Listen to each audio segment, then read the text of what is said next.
징벌적 손해배상제 전면 도입 필요하다. 최근 가습기 살균제 사망 사건에서 해당 기업이 해당 제품의 위험성을 알면서도 악의적으로 제품 판매를 감행한 의혹이 제기되고 있다. 만일 이러한 악의적인 고의성이 인정된다면 현재 우리나라의 실손해배상 원칙에 의한 일반 손해배상 법리는 일반 예방적인 기능을 제대로 하기 어려울 뿐만이 아니라 너무 무기력한 제도로 평가될 것이다. 이런 측면에서 특허법 등 지식재산 분야뿐만이 아니라 일반적인 법 분야에서도 징벌적 손해배상 제도를 적극 도입할 필요성이 있다. 우리가 알고 있는 바로는 미국 문화의 특성은 상대방에게 피해를 주는 행동을 한 경우에는 먼저 상대방의 깊은 이해를 구하는 것이 습관화되어 있다는 점이다. 예를 들어 운전 미숙 등으로 주차된 차량의 과실로 흠집을 냈으나 주위에 아무도 본 사람이 없는 경우에도 자진해 자신의 연락처를 기재한 메모를 남기는 훌륭한 모습을 쉽지 않게 볼 수 있다. 이에 반하여 우리나라의 경우는 이런 부분이 다소 미흡한 편이다. 그런데 이러한 문화의 차이가 그냥 이루어지지 아니하다는 점에 우리는 특히 주목할 필요가 있다.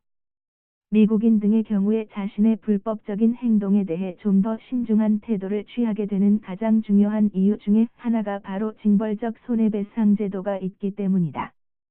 단순한 실수와 악의적인 위법 행위는 그 법률적인 평가가 엄청나게 다르기 때문이어서 이를 온몸으로 이해하고 있다. 즉 만에 하나 추후에 있을 수 있는 엄청난 징벌적 손해배상 청구 가능성에 대비해 이에 대한 리스크 관리 차원에서도 그런 메모 등을 자발적으로 남기는 것이다. 즉 자신의 행위는 단순한 실수에 불과하니 징벌적 손해배상 청구 등은 제발 청구하지 말라는 취지의 의미 전달로 볼 수가 있기 때문이다.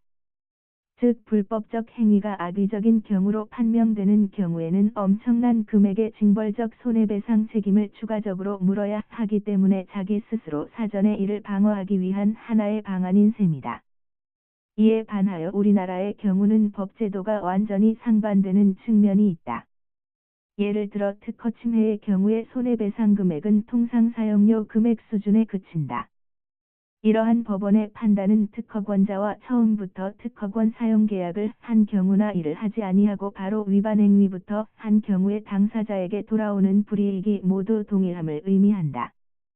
그렇다면 이런 상황에서 누가 무리하게 특허권자와 사용 계약을 하려고 할 것인가? 그냥 모른 척하고 특허권을 침해하는 행위를 진행하다가 운 좋게 적발이 되지 아니하면 엄청나게 큰 돈을 버는 것이고 만에 하나 적발이 되더라도 법원에 의해 계약을 체결했으면 지급해야 할 통상적인 사용료만 손해배상액으로 지급하면 되기 때문이다. 즉 처음부터 특허권 사용 계약을 한 경우와 아무런 차이가 없고 또한 경제적인 불이익이 전혀 없다. 그렇다면 이런 사정 하에서 누가 과연 특허권 사용 계약이라는 원칙적인 법 절차에 따라 사업을 하려고 할 것인가? 인간은 경제적인 동물이다. 이런 관점에서 보면 원칙에 따른 적법 행위를 하는 것보다 불법 행위를 저지르는 것이 더 경제적임은 너무나 명확한 사실이다. 법제도상 내지 특히 법원의 해석에 의한 손해배상액이 실손해를 충분하게 보전할 적정한 수준을 유지하지 못하니 어떻게 적법한 행위만의 준수를 강요하게 될 것인가? 일단 무조건 위법한 행위를 하고 사후에 법리적인 문제가 생기면 그때 이를 적당하게 해결하는 것이 더욱 더 경제적일 것이다. 물론 경우에 따라 민사책임뿐만 아니라 추가적인 형사책임도 있을 수 있으나 이 경우에도 우리나라의 경우는 통상적으로 벌금액이 상대적으로 너무 적어서 결코 가해자 특히 돈이 많은 가해자에게는 전혀 부담이 되지 아니한다. 이러한 법제도와 법제도의 운영으로 인해 신문지상에 자주 보도되는 바와 같이 과거 일부 재벌가 자제들이 고의적으로 악의적인 불법 행위를 저지르는 경우를 가끔 본 적이 있을 것이다. 만에 하나 이러한 일들이 미국 내에서 일어났다면 엄청난 천문학적인 징벌적 손해배상 책임을 부담해야 하므로 엄청난 재정적인 부담을 초래할 것이다. 따라서 이를 너무나도 잘 알고 있는 잠재적인 가해자로서는 이와 같이 악의적인 위법 행위를 감행할 이유와 용기는 거의 없을 것이다. 이에 반하여 우리나라에서는 사후에 적발되더라도 상대적으로 극히 적은 금액인 실손해만을 배상하면 된다.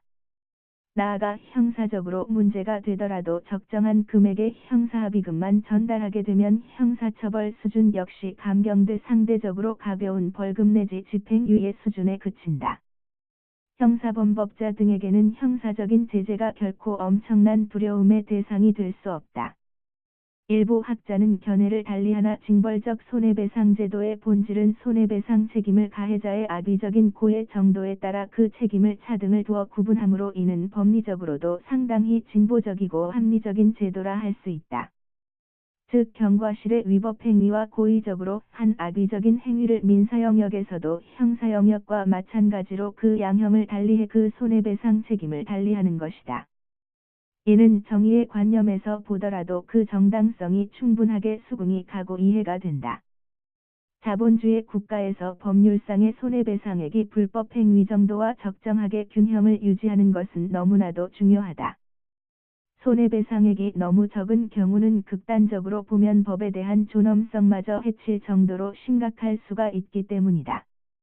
이런 점에서 징벌적 손해배상이 가지는 순기능은 무엇보다도 크다는 점에 우리는 주목할 필요가 있다. 이제 우리나라는 이제 거의 선진국에 진입했음에도 손해배상제 관련 법률 제도에서 특히 손해배상액과 관련해서는 여전히 과거 후진국 양상에서 벗어나지 못하고 있다.